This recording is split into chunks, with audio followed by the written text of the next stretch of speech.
BJP सरकार निर्वाचन समय सामाजिक सुरक्षा और भिन्नक्षम भत्ता 3000 टंका को वृद्धि करिवार प्रतिश्रुति देथिले, किंतु मोहन सरकार गठनर प्रथम बजेट रे 80 वर्षरू ऊर्ध्व वार्धक्य भत्ता एवं 80 वर्षरू ऊर्ध्व भिन्नक्षम मानक ही भत्ता 3500 टंका प्रदान करने पई घोषणा करथिले।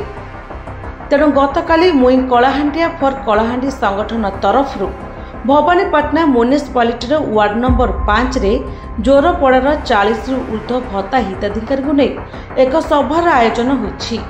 बैठक में संगठक लक्ष्मीनारायण पंडा योगदान देवा सह आसंता 17 तारिख रे हेबाकु थिबा 2025-26 आर्थिक वर्षर बजेट उपस्थापना समय रे मोहन सरकार निजर प्रतिश्रुति पालन करी सामाजिक सुरक्षा और भिन्नक्षम भत्ता 3000 टंका हेबो बोली बजेट रे उल्लेख करंतु नचेत आगामी दिन में तीव्र आंदोलन हेबो बोली चेतावनी दैछन्ति।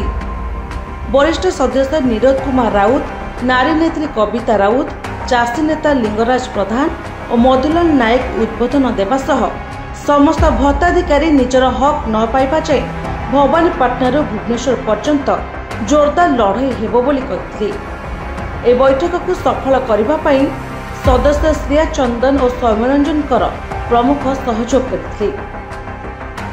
कलाहांडी रथुराम बाग रिपोर्ट, निरपेक्ष न्यूज।